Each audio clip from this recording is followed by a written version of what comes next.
Was it a crimson tide or merely a ripple? And what does it suggest elsewhere, including here?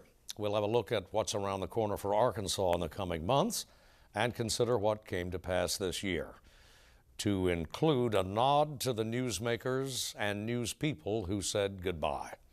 Arkansas Week begins in a moment. Local broadcast of Arkansas Week is made possible in part by the award-winning Arkansas Democrat-Gazette, Arkansas's largest major newspaper, bringing you local, national, and international news since 1819. By the Arkansas Times, keeping you informed by covering people, events, and politics in Arkansas.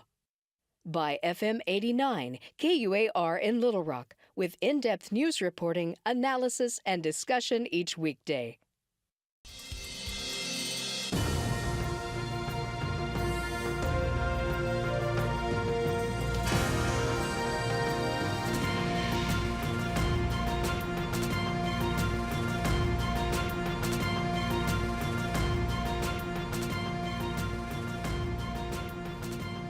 Hello again, everyone. Thanks for joining us for Arkansas Week. We've got rather a busy half hour of politics and policy for a December, so straight to it. Heather Yates joins us from the political science faculty at UCA. Steve Brunner, syndicated columnist. Ernie Dumas, an independent journalist and columnist for Arkansas Times.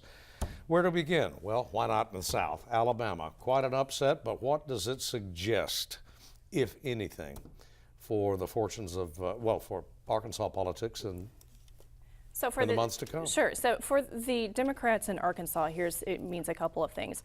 One, it shows that the DNC, via some apparatus with super PACs and whatnot, tested out some ground game, some field strategy that can be applicable to Arkansas.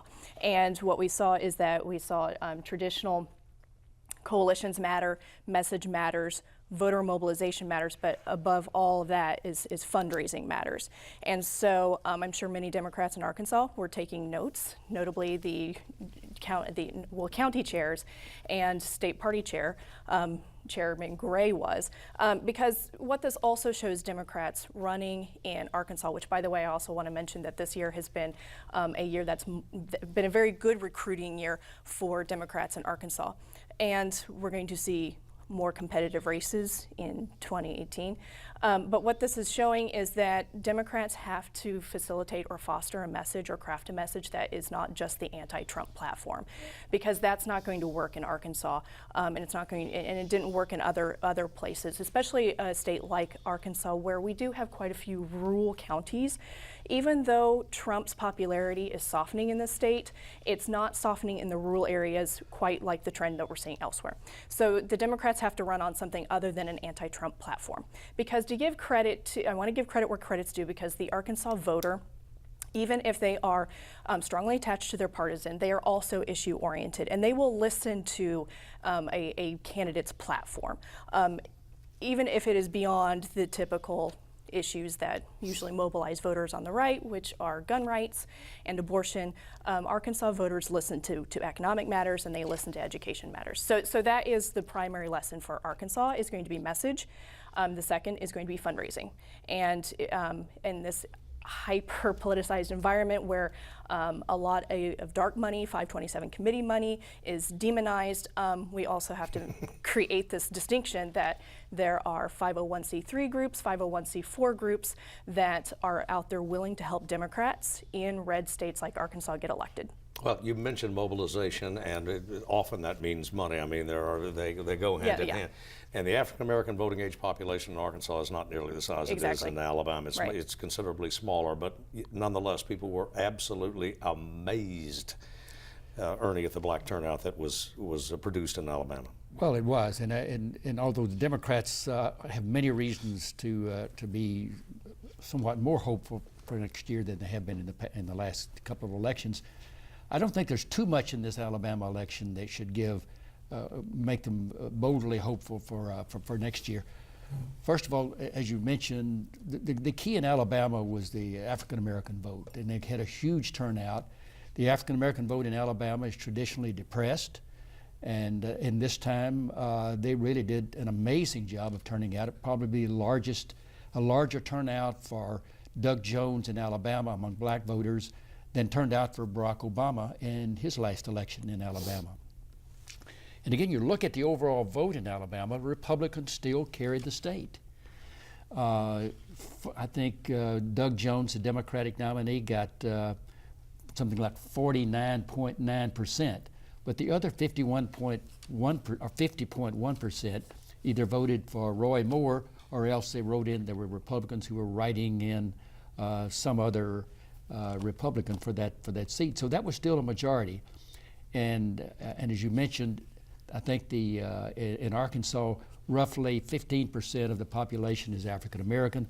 And the turnout for a typical election, even for on a good year when Barack Obama is on the ticket, it might be 13 or 14% of the total vote. Whereas in Alabama, it was much larger than that.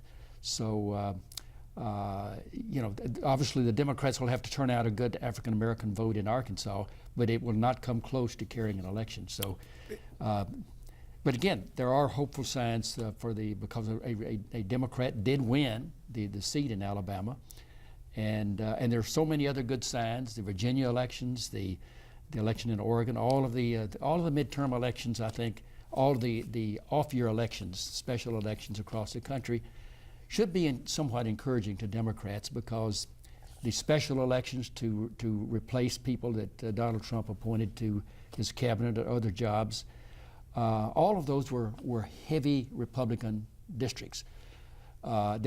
Republicans were expected to win big, but the Democrats made a good show of it in all of those races. So that should be somewhat encouraging.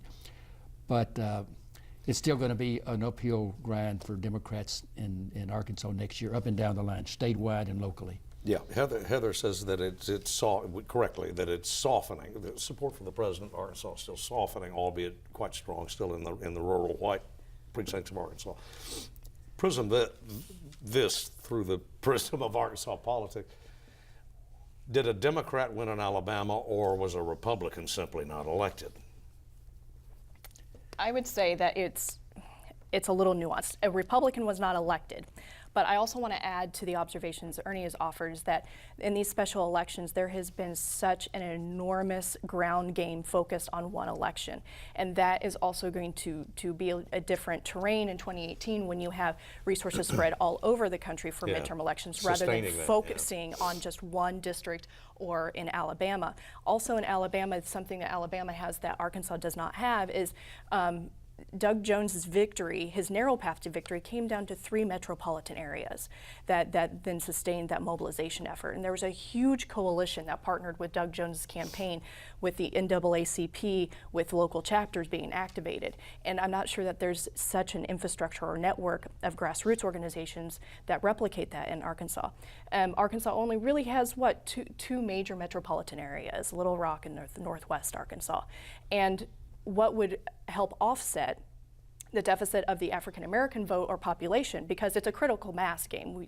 Arkansas just does not have the critical mass of the population that would mobilize for Democrats, would be the young millennial vote, the 18 to 39-year-olds. But what we're also seeing too is what we saw with the exit poll data coming out of Arkansas, is that younger voters are also swinging toward Republican candidates as well. So those are a couple of demographic issues that probably will not replicate in Arkansas, just because the population is different, just to build upon what has already been observed about Alabama. Yeah, going back to last year, Ernie, Secretary Clinton carried Pulaski, but she lost all 3 or 4 Northwest counties. She lost Craighead, Jonesboro area, and Green. Got swamped everywhere. She did, and of course she used to be very popular in Arkansas. You remember that she once almost ran for governor in 1990, and probably would have if Bill Clinton had not run for re-election. But she had become very unpopular in Arkansas. So that's again, there's just not that many good signs for Arkansas. We've heard of this ground game argument before, though, in the Pryor cotton race a few years ago. Supposedly, Senator Pryor was going to have this great ground game at the end that was going to change narrow the gap, and it didn't happen. As they both said, there is just too many strikes against Democrats in Arkansas, and plus they don't have The Roy Moore candidacy was just an aberration with all those allegations. Plus, he was controversial even before the allegations. Democrats have a tough time. They still haven't come up with a lot of candidates for the legislature, and they don't have a candidate for attorney general or lieutenant governor. So they still have while there is some more momentum, they still don't have that many candidates. They have more energy. How this will affect Arkansas more, I don't see any way that there is some kind of mass turnover, return to what we had for 150 years where Democrats were in control. How this next election could most affect Arkansas is the fact that it's 4 representatives. There's a pretty good chance they won't be in the majority next year. If you look at the history of midterm elections, it's down the line, almost every single one, quite a bit of turnover from the president's party. In fact, after President Obama's first term, the Democrats lost 63 House seats and 6 in the Senate. And those kinds of numbers, it will only take about 26 seats, and the Democrats will be in charge of the House next year. The Senate seems pretty tough because there's just way more seats for the Democrats to defend, but the House could really turn over, and that would put Arkansas's 4 congressional representatives in the minority versus the majority. Well, plainly the odds do not seem to favor Democrats in Arkansas, even in the midterms. But it's no secret, I think, that Democrats have, among the 4 House delegates, have got their eye on the gentleman who sits for the 2nd District, Congressman Hill, as the most likely to be taken. Yeah. That's their best shot anyway. Right, because it sits in one of those metropolitan areas, again, that can turn out a metropolitan suburban population that tend to vote Democrat. What will make the 2nd District competitive? And I am going to go back to the strategy of ground game, because the reason why, pulling from the Alabama example, the reason why the ground game was so effective was twofold. That the Democratic Party top down has learned is don't talk about a ground game if you don't have it, right? If you and that's, I think, one of the lessons from the field that the party has learned. And what we saw in Alabama is that ground game was not bottom up, it was top down. There was a lot of outside resources that came in and focused on that race for dynamics in the Senate. In Arkansas, when the national organization looks at Arkansas and it's solid red, it doesn't look at Arkansas as a competitive race. However, when we're looking at the delegation of the 2nd District, it could be. It could be. I say could be for a couple of reasons. There is 2 Democratic challengers, so there's going to be a Democratic primary. So that's going to pull some focus in. I think there is the chance that Paul Spencer could be a very competitive candidate here, because there's 2 liabilities actually. Well, there's a liability for each one of these candidates in the 2nd District. They're activist turned candidates, and an activist turned candidate is a little more difficult to fundraise. They can mobilize volunteers like none other, but when it comes down to messaging, it's that you can't run just on anti-Trump. They will have to be open to the possibility of outside influence coming into Arkansas. And there's some reluctance to that in this state. But for Arkansas District 2 to be competitive, there could be some outside influence and resources.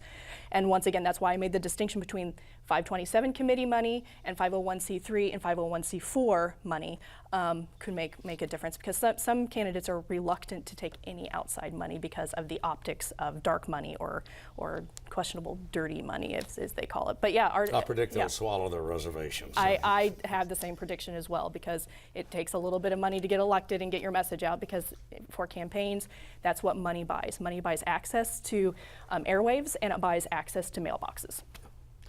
It may, another factor, I don't know how strong it should be, but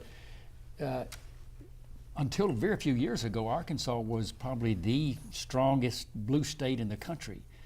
For a century, we were overwhelming. I remember when I started covering the legislature, it was 34-1 in the Senate, Democratic, and about 98-2 in the House of Representatives.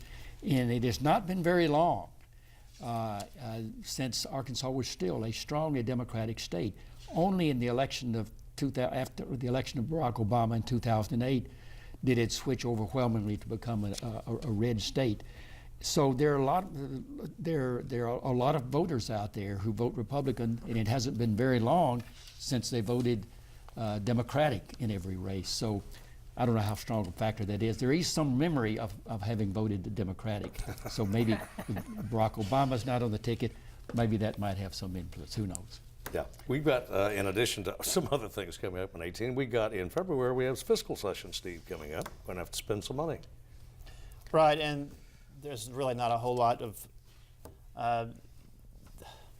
these things. Typically, they can go one of two ways. We can get caught up in a big Medicaid expansion debate, or it can be very pro forma, get through it. They just want to collect their what little stipend they can get and get home. So how this one will play out, it's hard to say. We're still waiting on a waiver from the Trump administration on Arkansas Works. You have to think that maybe having a Republican in the White House probably would blunt some of the concerns, make it a little easier for some Republican legislators to go ahead and just pass on. The governor's been a strong supporter of Arkansas Works. In fact, he named it. So that he'll be pushing for it. Again, it always comes up, at least that issue comes up, it always has the possibility of derailing a session. But I don't think anybody wants to do that. I think they want to go back and go home and maybe campaign if they have a primary and get it done. Yeah. Well, and against that too, a smaller share of smaller general revenue pie anyway. At least in terms structurally. I mean, collections may be up there a little bit under projections, but we're doing a little better than we were year to date, I think, according to the last report. But anyway, money's still like a concern. Well, we've cut taxes. Mr. Hutchinson's administration continues to say that he wants to cut taxes even further. He cut $100 million in his first session and $50 million in his second session, and he wants to cut them further. So, as far as he's talked about there being not as much money for school facilities. There's healthcare costs are not going to go down. There being a huge corrections, amount. I might point out. We're still putting people in jail, so there's not going to be a huge. There's really not much to play with. You pretty much have to do what you've been doing the whole time. We're still under the Lakeview school funding case, so education just gets kicked along at the same rate as it was. So hard to see how this is a very newsworthy fiscal session, but things happen. Yeah. Heather? Yeah, so I echo a lot of that's at the table, and I think, but what's going to be a driver between how long the session is and how short it is who's got a primary in the state legislature, because there's also some special elections too that are coming up in May. Also the budget's shrinking with the tax cuts, so there's a finite resource here, and so it depends if there's a fight over what what services those finite resources are going to go toward. Plus, with increased more taxes being cut across the table, that also makes the governor's agenda a little more difficult to campaign on heading into November, because if you're trying to promise more expansive investment in drawing in corporate investment or education, it's going to be a little more difficult to sell that to the voters when you've got a shrinking finite resources, unless it's the blame and claim, right? Blame outside actors, blame Washington. That plays really well sometimes in local elections. But yeah, it's going to be a bit of a difficult year fiscally.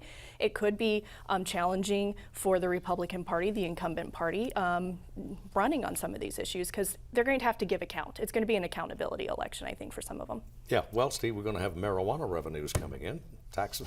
Yeah, we're still trying to get that settled. We're still waiting on the commission, the Medical Marijuana Commission, to name 5 growers and 32 dispensaries. And when we have that, then we'll have, we'll start having that happen. The voters passed that a year and a half ago. The legislature passed it through this year. Basically, took the idea that the will of the people was that we're going to have this.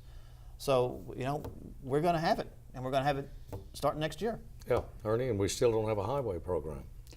We don't have a highway program. The highway department has outlined a highway program, and one that in ordinary years, in ordinary times, would pass easily. That is, it's tackling it the same way we've always tackled it in the past, and that's raise the excise taxes on gasoline. And in the past, it takes a 3/4 vote in each house to get it, but in the past, there was almost no record of failing to pass a highway tax. Highway taxes are very popular. Highways are popular. if you want to spend money on highways, the voters of Arkansas have always said, yeah, let's do it. But in the last couple of years, of course, they've now all taxes are unpopular. So the legislature wants to cut taxes rather than raise them. So they're not going to do it at this session. Whether there'll be a special session later in the year to tackle highways, I don't know. But it's going to require a different modus operandi, I guess, for the governor and for the legislature if they're going to raise highway taxes. Well, he's made it quite clear. No more.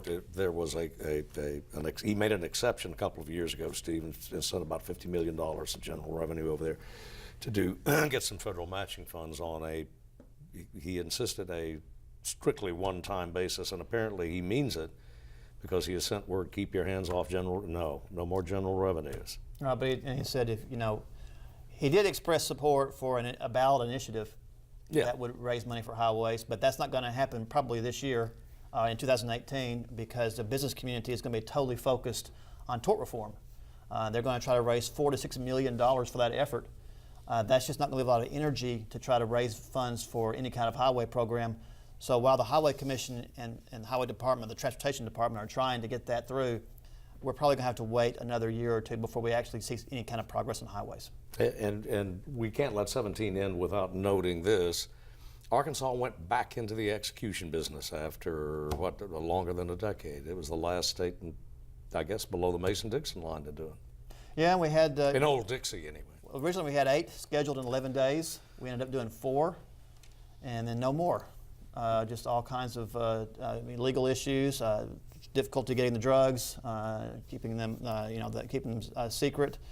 The optics were terrible at the beginning when this happened. Arkansas got a lot of bad publicity, and right now we're just waiting to see what happens with the court system and seeing who's gonna get the chair, or not the chair, but the needle. Gurney. The needle. Yeah. All right. Thanks, guys, everybody and lady, for coming in. The holidays are here. And so ends another year for Arkansas Week, at least in its customary format. As is our practice, our next 2 broadcasts will feature conversations with our U.S. senators. And now, as is our custom, we take note of those individuals who left the stage in the preceding 12 months. They were the newsmakers, women and men who gave us something to talk about each week. And in fact, some of them were making news well before there was an Arkansas Week. Still others helped us cover the news. For any omissions, we apologize, for they were inadvertent. Thank you for making us a part of your Arkansas Week. Our wish for you is a happy and safe season, and our hope is that we will see you next year.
Local broadcast of Arkansas Week is made possible in part by the award-winning Arkansas Democrat-Gazette, Arkansas's largest major newspaper, bringing you local, national, and international news since 1819. By the Arkansas Times, keeping you informed by covering people, events, and politics in Arkansas. By FM 89, KUAR in Little Rock, with in-depth news reporting, analysis, and discussion each weekday.